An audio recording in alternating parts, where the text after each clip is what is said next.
만물의 근원이시여 만왕의 왕 되신 하늘에 계신 하나님 우리 아버지여, 이 시간 주님을 기억하여 또 주님의 말씀대로 하나님을 예배하기 위해 하나님의 귀한 택한 백성들이 한자리에 모였습니다. 하나님, 우리의 예배를 기뻐 받아 주시옵소서.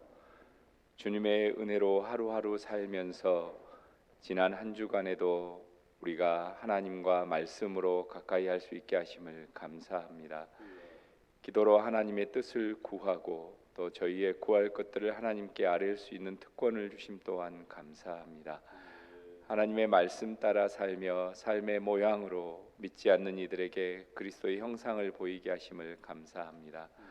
하나님, 그러나 우리가 본질상 너무 악하고 또 우리의 습성이 죄를 너무 좋아하여서 하나님의 말씀을 잊어버리고 하나님의 이름을 욕되게 한 죄도 많이 범하였음을 고백합니다.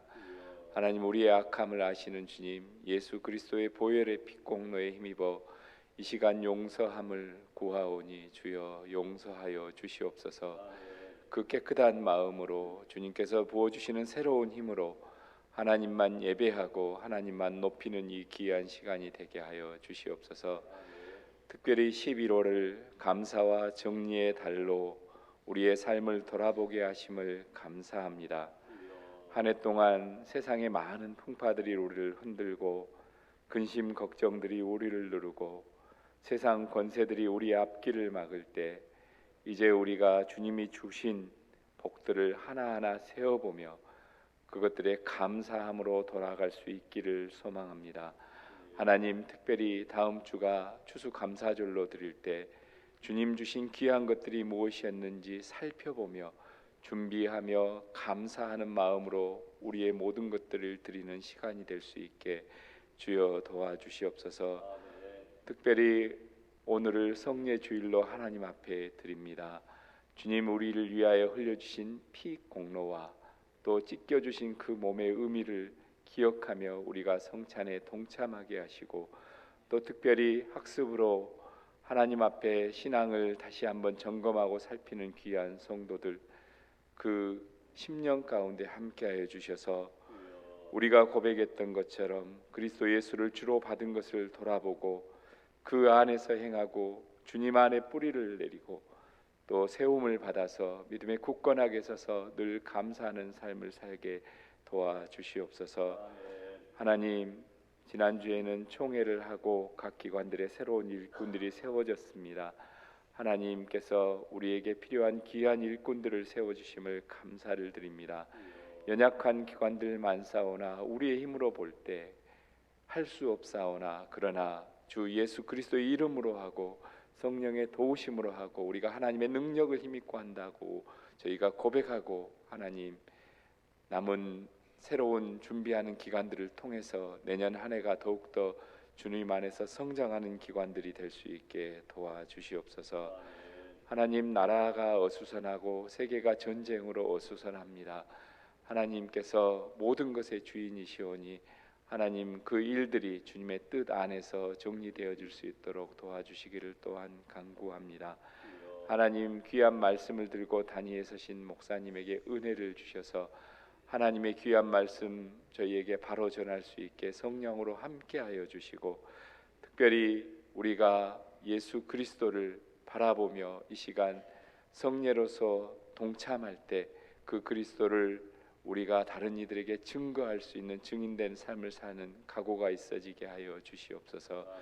하나님, 찬양으로 함께하는 귀한 호산나 찬양대회의 은혜로 더하여 주셔서 믿음 안에서 먼저 은혜 받게 하시고 정말로 주님께 감사함이 넘치는 찬양이 넘쳐나게 하여 주시옵소서. 병환으로 인하여 또 여러 가지 사정으로 인하여 이 자리에 함께하지 못한 귀한 성도들이 있습니다. 하나님, 어디에 있든지 죄악된 자리에 있게 하지 마시고 혹 그러한 자리에 있다면 속히 벗어나게 하시고 이 시간 이 자리를 기억하여 우리와 함께할 수 있는 은혜가 넘치게 하여 주시옵소서.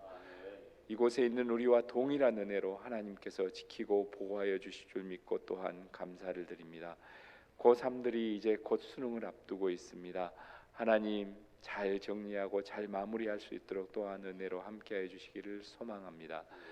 하나님 주신 귀한 은혜 가지고 예배에서 힘을 얻어서 이 한 주간 살아갈 때 다음 주는 더 많은 열매들로 하나님께 드리는 귀한 알곡의 성도가 되게 하여 주실 줄을 믿고 감사드리고 이 모든 말씀 거룩하신 예수님 이름으로 기도합니다. 아멘. 하나님의 말씀은 요한복음 1장 29절로 34절까지 말씀입니다. 신약성경 143페이지에 있습니다. 교독해서 봉독합니다. 이튿날 요한이 예수께서 자기에게 나아오심을 보고 이르되 보라 세상 죄를 지고 가는 하나님의 어린 양이로다. 말하기를 내 뒤에 오는 사람이 있는데 나보다 앞선 것은 그가 나보다 먼저 계심이라 한 것이 이 사람을 가리킴이라. 나도 그를 알지 못하였으나 내가 와서 물로 세례를 베푸는 것은 그를 이스라엘에 나타내려 함이라 하니라. 요한이 또 증언하여 이르되 내가 봄에 성령이 비둘기같이 하늘로부터 내려와서 그의 위에 머물렀더라. 나도 그를 알지 못하였으나 나를 보내어 물로 세례를 베풀라 하신 그이가 나에게 말씀하시되 성령이 내려서 누구 위에든지 머무는 것을 보거든 그가 곧 성령으로 세례를 베푸는 이인 줄 알라 하셨기에 내가 보고 그가 하나님의 아들이심을 증언하였노라 하니라. 아멘.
할렐루야. 아멘. 날마다 주의 크신 은혜로 사랑하게 하소서. 참 귀한 찬양으로 하나님께 영광 돌린 줄 믿습니다. 23분의 귀한 대원들 빠짐없이 참석해 주셔서 감사합니다. 곧 또 성탄 칸타타도 또 준비하고 할 텐데 격려해 주시고 기도해 주시면 감사하겠습니다. 어제는 또 우리 만화임 찬양단이 오전부터 나와서 오후까지 열심히 또 연습하고 준비하는 모습도 보았습니다. 남들보다 앞장서서 사명 감당하며 충성하는 교회의 귀한 일꾼들을 위해서 기도해 주세요. 갑자기 쌀쌀해져서 오늘 올해 처음으로 겨울 빼고 이제 올 겨울 들어 처음으로 아직 겨울도 안 되었는데 히터를 좀 틀었어요. 오늘 좋은 컨디션으로 하나님 앞에 예배드리는 이 시간 될 수 있기를 소원합니다. 우리 고수경 성도님 오늘 학습을 받게 되었어요. 제일 뒷자리에 앉아 있다가 제일 앞자리에 오니까 좀 기분이 새롭죠. 앞에 가리는 것도 없고 목사님과 딱 1대1로 딱 보게 되고 뒤에 있으면 이것저것 신경 쓰이고 멀고 그냥 흐리흐리하고 시끄럽고 그랬는데 앞줄이 이렇게 좋다. 앞으로 여건만 되면 자녀들 때문에 어쩔 수 없는 것은 압니다만 여건만 되면 앞으로 평생 이렇게 우리 장로님들처럼 제일 앞자리 이렇게 차지하시고 예배드리면 더 큰 은혜가 있게 될 줄 믿습니다. 오늘 또 세례 받으실 대상자들도 있고 그런데 여러 가지 가정에서 사정이 생기고 이렇게 해서 이번에 또 받지 못하는 그런 분도 계십니다. 그분의 믿음이 회복되어지고 가정에서의 그런 모든 협조도 이루어질 수 있도록 기도해 주시면 감사하겠습니다. 세례 요한에 대한 이야기가 오늘 본문에 나옵니다. 자신보다 먼저 존재했던 태초부터 계셨던 그러나 이 땅에 성육신하여 오신 그 예수님께 세례 요한이 세례를 베풉니다. 그때 요한의 눈에는 하늘에서 비둘기가 내려앉듯이 성령께서 하늘에서 내려와 예수님 머리 위에 머무는 것을 보았습니다. 요한에게는 일찍이 하나님의 계시가 있었습니다. 33절에 보니까 성령이 내려서 누구 위에든지 머무는 것을 보거든 그가 곧 앞으로 성령으로 세례를 베푸는 자인 줄 알라 라고 하는 하나님의 계시가 있었다라는 겁니다.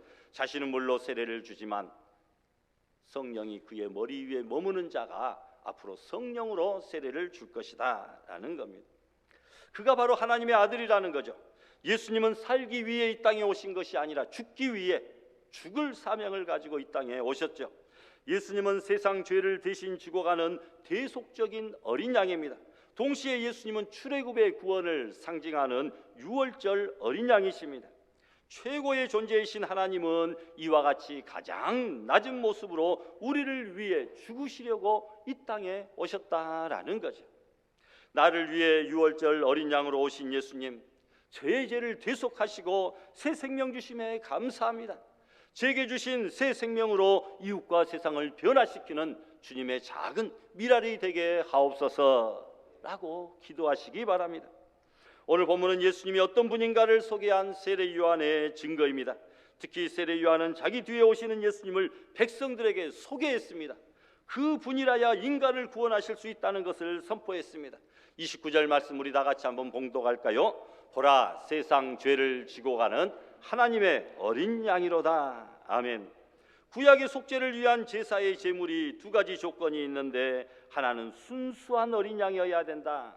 세상에 물들지 않는 깨끗하고 순수한 어린 양이어야 된다. 또 흠이 없어야 된다. 이것처럼 예수님은 흠도 없는 순결한 어린 양이시기에 우리의 죄를 대신하실 수가 있다는 것이죠. 마가복음 1장 7절 이하에 보니까 나보다 능력 많으신 이가 내 뒤에 오시나니 나는 굽혀 그의 신들매를 풀기도 감당치 못하겠노라. 나는 너희에게 물로 세례를 주거니와 그는 성령으로 너희에게 세례를 주리라 말씀하고 있습니다. 세례 요한은 예수님보다 먼저 출생했고 유대 민중들 앞에서 먼저 예수님보다 데뷔했던 사람입니다. 그러나 그는 언제나 어린 양이신 예수님을 자신보다 더 앞세우고 증거했습니다. 즉 사람들에게 예수님을 전했다. 자기를 바라보지 말고 성령으로 세례를 베푸실 이분을 믿으라. 예수님을 전도했다. 예수님을 전했다라는 것이죠. 여러분, 본문에서는 세례 요한의 사역의 특성이 다시 한번 부각되고 있습니다. 자신의 제자가 다른 지도자에게 가는 것은 그 당사자에게서는 별로 유쾌한 일이 아닐 줄 압니다. 하지만 요한은 자기보다 큰 분이신 예수님을 소개하는 데 있어서, 그리고 자신을 따르는 제자들에게 저분을 따라가라고 이렇게 전하는 데 있어서 조금도 인색하지 않았습니다. 자신의 두 제자를 예수님께 보냅니다. 한 사람은 안드레였고 또 한 사람은 일반적으로 자신의 이름을 알리지 않으면서 예수님의 사랑하시는 제자로 소개하는 요한복음의 기록자 요한으로 여겨지고 있습니다. 안드레는 장차 신약의 거장이요 전도 대장이 될 자기 형제 베드로를 주님께 인도했고, 또 다른 한 제자는 요한복음이라고 하는 이 귀한 책을 우리에게 남겨주었습니다. 만일 세례 요한이 자신을 따르는 이 두 제자 안드레와 요한을 움켜쥐고 예수님께 보내지 아니하였다고 한다면 역사는 어떻게 변했을까요? 요한에게 주어진 가장 큰 사람이라고 하는 칭찬은 이 일에도 적절한 것 같습니다. 세례 요한이 예수님에 대해 증거하는 것을 들은 그의 두 제자는 곧바로 예수님을 쫓습니다. 세례 요한에게 예수님을 소개받은 안드레는 바로 그분이 메시아임을 알았습니다. 자신의 형 시몬에게 이 귀중한 발견을 전하고 시몬을 예수님께로 인도합니다. 초대교회의 핵심 지도자가 탄생하는 순간이죠. 예수님께서는 시몬에게 게바라고 하는 새로운 이름을 붙여주십니다. 게바는 바위라, 반석이라는 뜻을 가진 아람어입니다. 이 이름의 뜻을 헬라어로 번역한 것이 베드로, 즉 페트로스다, 이것이죠.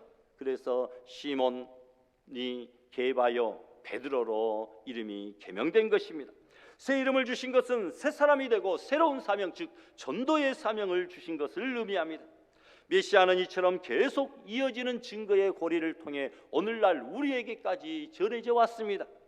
바로 세례 요한이 두 제자 안드레와 요한에게 예수님을 전했고, 그리고 그 안드레는 베드로를 예수님으로 인도했고, 그리고 그 베드로는 온 유대 백성들을 주님께로 인도하는 그런 역할들을 감당했다라는 것입니다.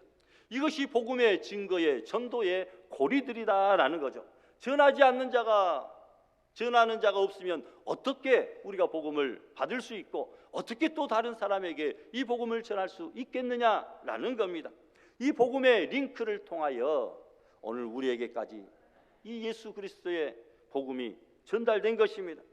디모데후서 2장 2절에 보니까 또 내가 많은 증인 앞에서 내게 들은 바를 충성된 사람들에게 부탁하라. 그들이 또 다른 사람들을 가르칠 수 있으리라. 이렇게 말하면, 여기에 보니까 여기 내가라고 하는 것은 디모데를 말하고 내게 들은 것은 바울을 의미합니다.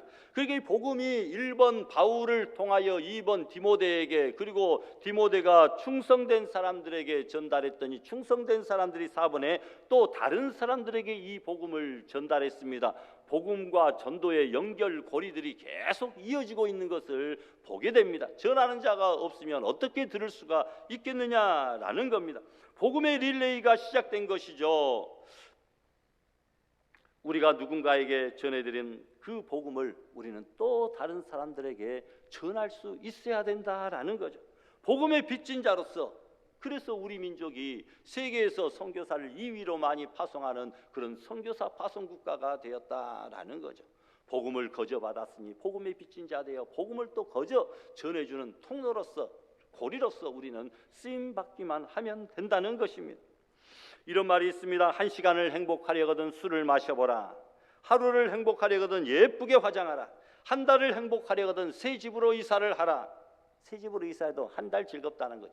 1년을 행복하려거든 결혼을 하라. 일평생 행복하려거든 남을 도와주라. 그러나 영원히 행복하려거든 뭐겠습니까? 예수님을 믿으라. 할렐루야.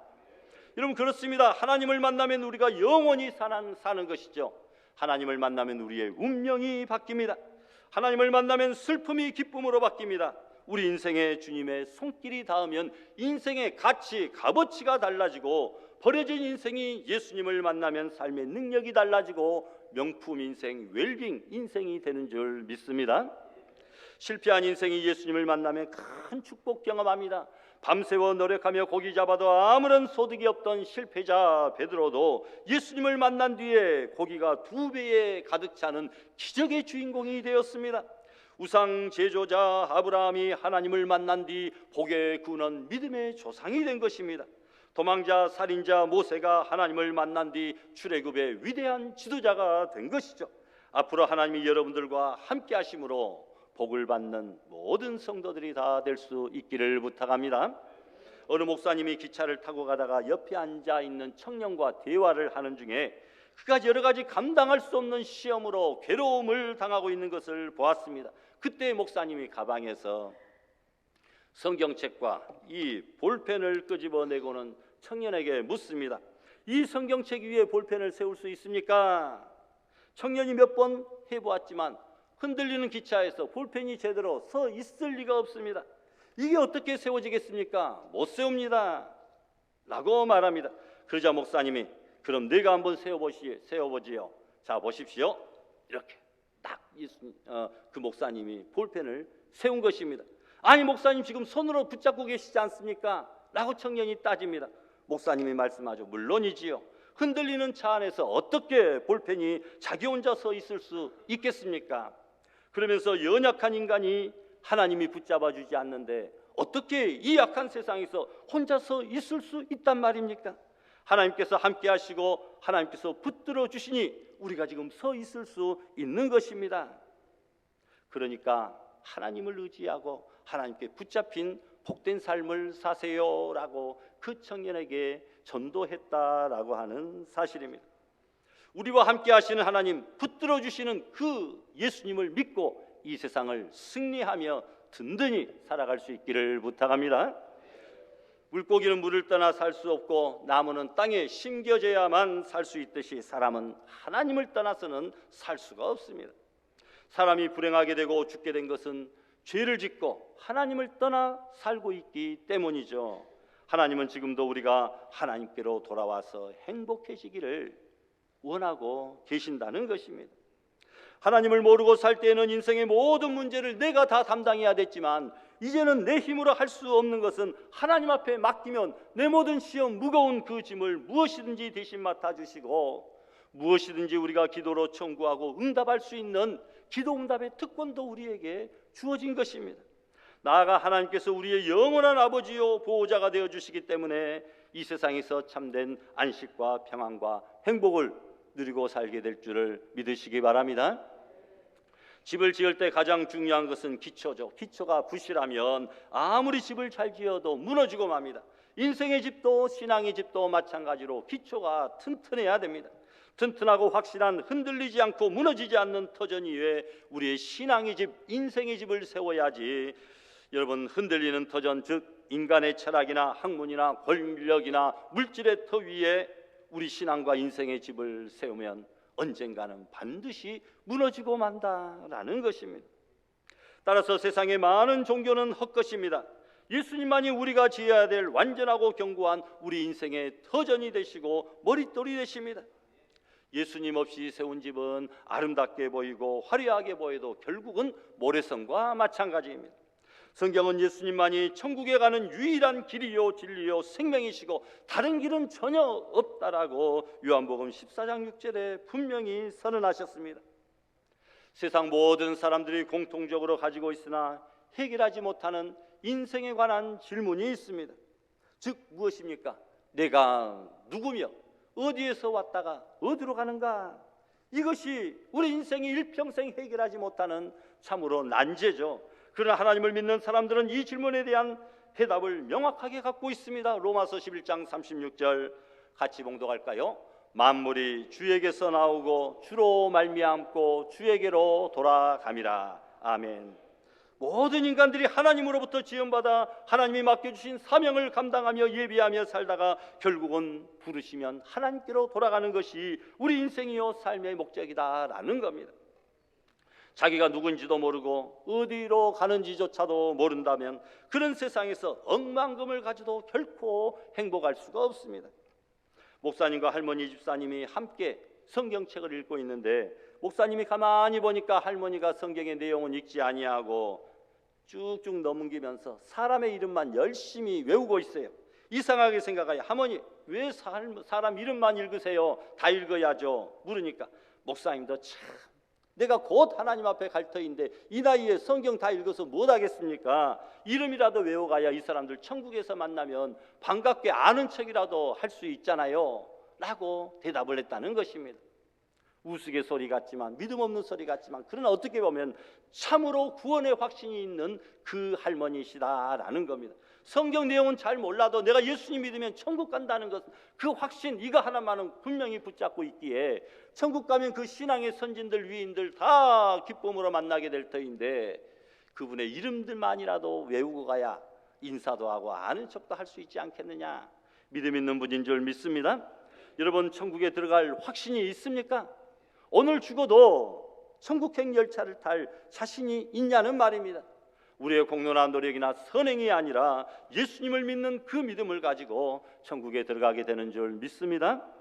한 탐험가가 이집트 피라미드 안에 3000년 된 미이라 속에 들어있는 3000년 전의 완두콩을 발견하였습니다. 만져보니까 쪼글쪼글해지고 말라 비틀어졌고 돌덩어리처럼 굳어져서 도무지 생명이 있어 보이질 않았습니다. 그렇지만 그 굳어빠진 완두콩을 혹시 살아날까 하여 땅에 심고 열심히 물을 주었더니 한 달이 지나서 싹이 나고 잎이 나더니 결국은 보잘것없지만 열매를 맺더라는 것이었습니다. 그 후부터 그는 말합니다. 자 보시오, 1년생 식물도 3000년이 지난 뒤에 땅에 떨어져 죽었다가 다시 살아 열매를 맺는데 만물의 영장인 사람이 100년 미만 살다가 육신의 죽음으로 끝난다고 생각합니까? 결코 그렇지 않습니다. 죽음 후에 예수님의 재림시에 그 언젠가는 부활이 있고 영원한 천국이 있고 또 어떤 이에게는 영원한 지옥이 있는 법입니다. 우리는 반드시 부활합니다 라고 전도를 했다는 것이죠. 사람이 죽으면 죽음으로 끝나는 것이 아니라 죽음 후에는 반드시 심판이 있습니다. 죽음 너머에 들어갈 천국을 준비하지 못한 사람은 참으로 불행한 인생이죠. 고층 빌딩에 가면 황금빛 나는 엘리베이터에 돈 한 푼 안 내고 올라타기만 하면 20층이든 50층이든 공짜로 버튼만 누르면 실어다 주듯이 예수님만 믿고 영접하기만 하면 공짜로 우리가 영생 얻어 예수님 천국행 엘리베이터를 타고 하나님 앞에 갈 수 있다라는 겁니다. 세계를 여행해 보시면 알 수 있듯이 교회가 많이 세워진 나라는 선진국이고 잘 사는 나라입니다. 남한과 북한을 대조해 보십시오. 미국과 러시아를 비교해 보십시오. 우상숭배의 땅 동남아와 기독교 국가인 유럽을 한번 비교해 보시기 바랍니다. 예수님 잘 믿는 나라들이 지금 복을 받았다라는 겁니다. 이 나라와 우리 가정이 복받고 잘 사는 길, 다른 길이 아니라 예수님 믿는 길밖에 없는 줄 믿습니다. 따라서 예수님과 좋은 관계 맺어야 복이 오고 행복이 옵니다. 행복의 창조자이신 예수님께서 수고하고 무거운 짐진 자들아 다 내게로 오라, 내가 너희를 편히 쉬게 해주겠다라고 우리에게 약속하고 초청하고 계십니다. 여러분, 우리의 구원자 예수님과의 좋은 관계, 이것이 진짜 행복입니다. 이 시간 미루지 마시고 행복으로 초대하시는 예수님을 구주로 영접하시면 영접하는 자, 곧 그 이름을 믿는 자들에게는 하나님의 자녀가 되는 권세를 주신 줄 믿으시길 바랍니다. 오늘 자꾸 개인 이야기를 해서 죄송한데 우리 고수평 성도는 고향이 서울입니다. 부모님의 고향이 전라도인가 했더니 그것도 아니고 부모님의 고향도 서울입니다. 완전히 서울 토백이에요. 서울 토백인데 어떻게 우리 교회까지 왔느냐? 남편을 만나가지고 이렇게 남편이 또 남편 가정과 결혼은 가정과 가정의 그런 만남이잖아요. 시댁 아버지가 시아버지가 연약하셔서 조금이라도 더 말년에 또 연약하신 때에 좀 돌봐드리고 함께 있고 싶어서 이 광주로 내려왔습니다. 직장을 다 광주로 옮기고 현직 경찰인데 부부가 경찰입니다. 아주 계급도 높아요. 여러분, 그런데 오자마자 얼마 되지 못해서 또 우리 고 이창범 집사님께서 하나님의 부르심을 받았습니다.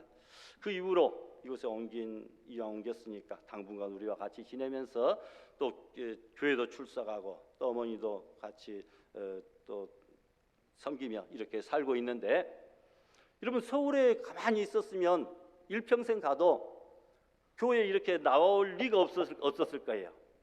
또 신앙의 믿음의 가정에서 자라난 이 남편을 만났기에 그래도 신앙이라는 것, 기독교라는 것에 대해서 조금이라도 관심을 갖고 생각해 오다가 광주로 내려오던 차에 우리 교회에 남편 손잡고 또 또 시어머니 손잡고 같이 교회 이렇게 나왔어요.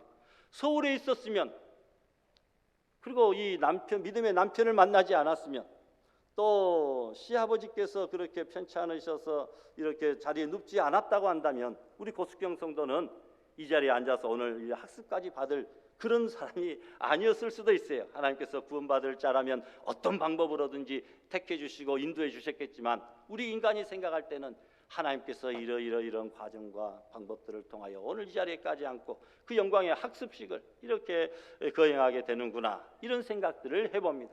여러분, 이것이 과연 우연이겠습니까? 하나님의 놀라운 섭리의 그리고 사랑의 결과인 줄 믿습니다. 여러분, 다음 추수감사절을 맞이하면서 육신의 추수만 기뻐하고 감사할 것이 아니라 영혼의 추수로 하나님께 영광을 돌리는 우리 성도들이 될 수 있기를 주님의 이름으로 축원합니다.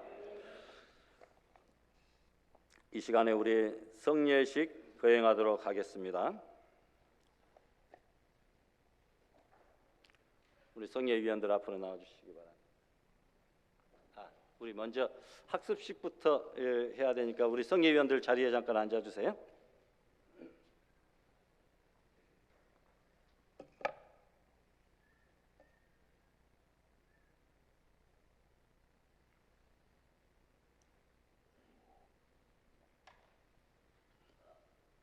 학습 대상자 우리 고숙경 성도님 예라고 대답하시고 일어나 주시기 바랍니다. 고숙경 성도님.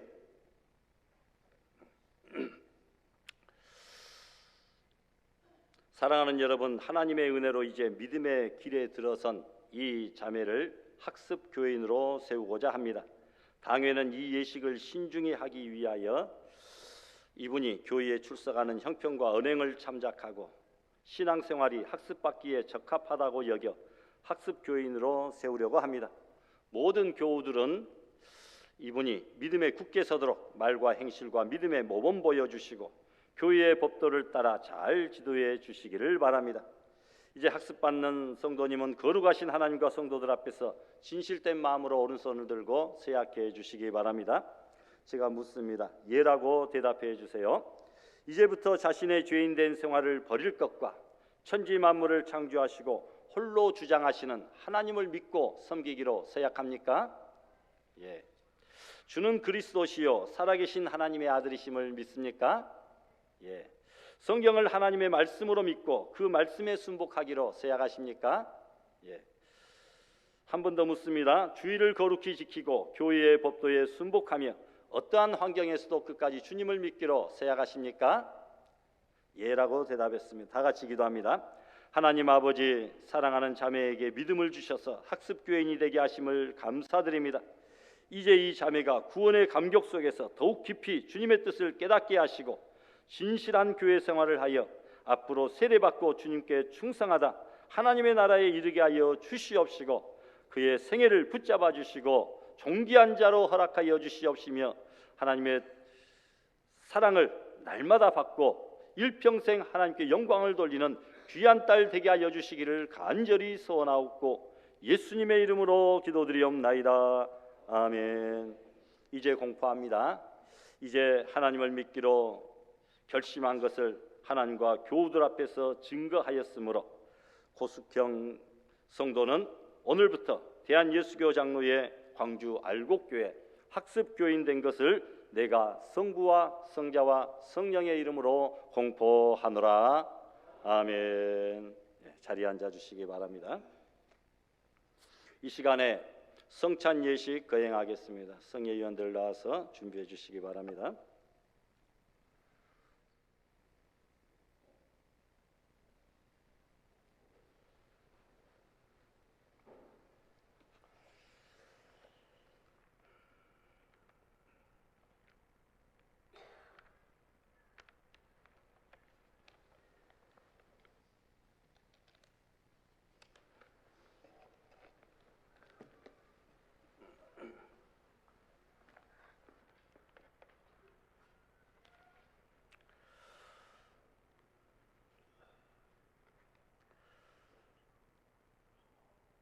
내가 너희에게 전한 것은 주께 받은 것이니 곧 주 예수께서 잡히시던 밤에 떡을 가지사 축사하시고 떼어 가라사대 이것은 너희를 위하는 내 몸이니 이것을 행하여 나를 기념하라 하시고 19회 또한 이와 같이 잔을 가지고 가라사대 이 잔은 내 피로 세운 새 언약이니 이것을 행하여 마실 때마다 나를 기념하라 하신 그 말씀에 의거하여 예수님 오실 때까지 나를 기념하라 하셨으니 오늘 우리가 이 예수님의 십자가에서 죽으심과 부활하심과 승천하심과 재림하심과 우리 죄를 구속하여 주신 이 귀한 사랑을 생각하며 감격하는 가운데 이 성예식에 성찬 예식에 참여하는 귀한 성도들 될 수 있기를 간절히 소원하고 다 같이 기도합니다.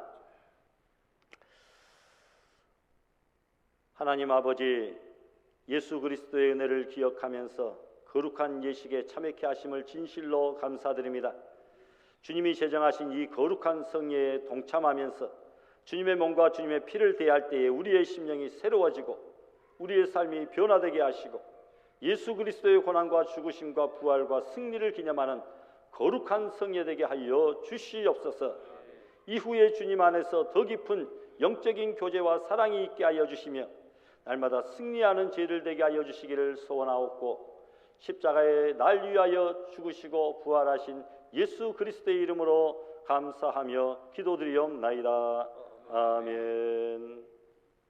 세례 받으신 분들은 자리에서 일어나 주시기 바랍니다.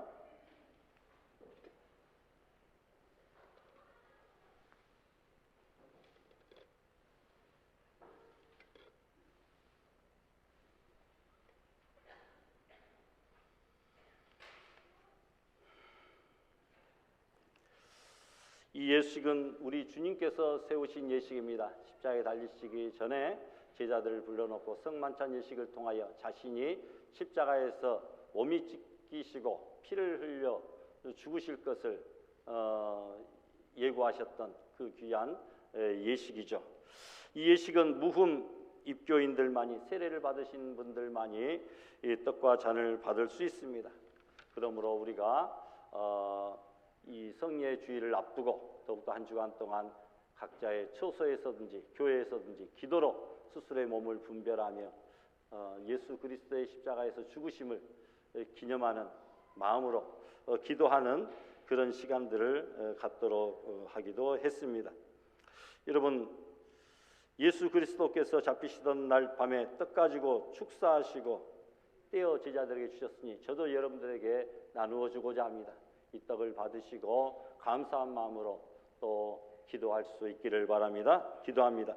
이것은 너희를 위하는 내 몸이니 이것을 행하여 나를 기념하라 하신 주님, 이제 우리가 주님의 뜻을 받들어 거룩한 성찬에 참여코자 하오니 우리에게 긍휼을 베푸시사 떡을 나눌 때에 주님의 몸을 대함같이 신령한 은혜가 넘치게 하시고 참여하는 자들에게 생명의 능력을 확신케 하는 거룩한 떡이 되게 하여 주시기를 원하옵고 예수님의 이름으로 기도드리옵나이다. 아멘. 떡을 나누시기 바랍니다. 떡을 받고 자리에 앉아서 기도해 주시기 바랍니다.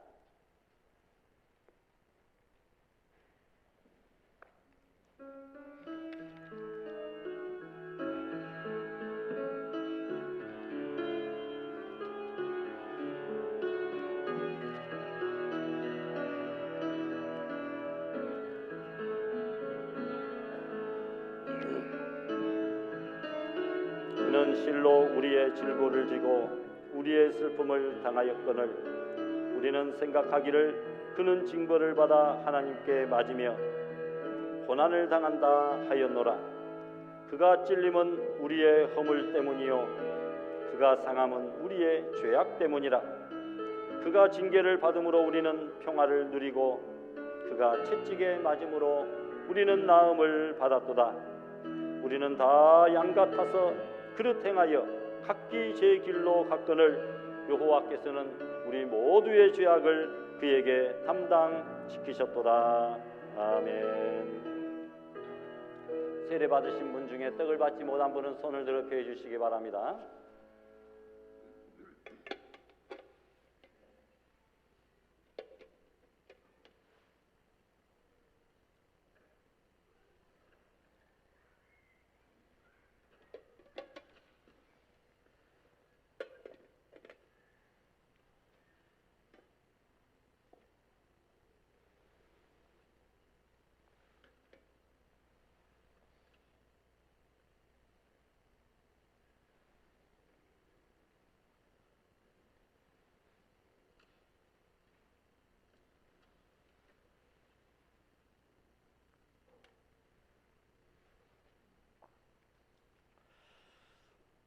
우리 주님께서 식후에 또한 잔을 가지사 축사하신 후에 제자들에게 주시며 이 잔은 내 피로 세운 새 언약이니 이것을 행하여 마실 때마다 나를 기념하라 하셨습니다.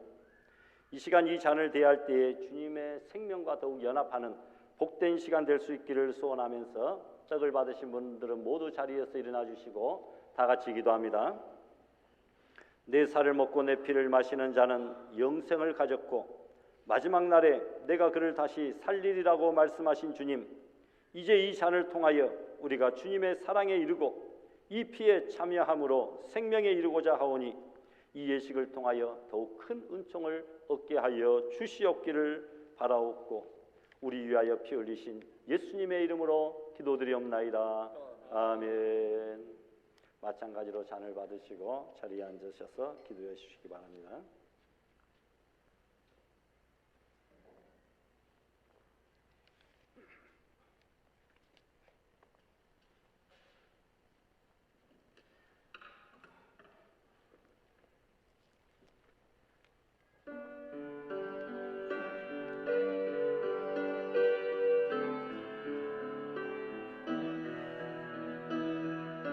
자비로 그 몸 찢기시고 그의 피 흘려 주신 주 생명의 말씀 주심으로 우리 죄 사해 주셨네.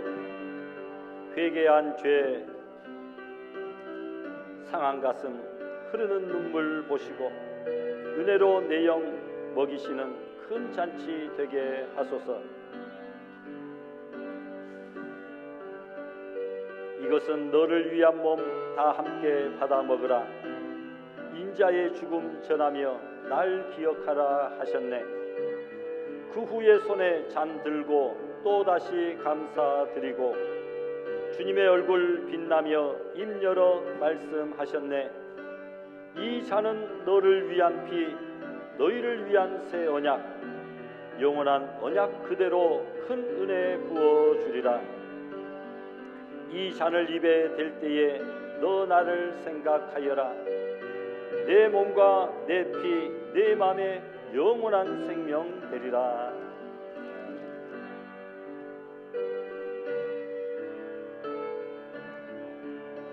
주님의 떡을 내가 먹으며 주님의 잔을 내가 마시고 근심의 짐을 벗어버리니 죄 사함 받아 내 마음 새롭다. 주 예수밖에 도움 없어서 주님의 팔에 의지합니다. 주 권능으로 힘이 솟아서 주 안에 내가 만족합니다. 주님의 성찬 받을 때마다 하늘의 기쁨 미리 맛보고 어린 양 잔치 참여함 같이 영원한 복을 내가 누리리. 아멘.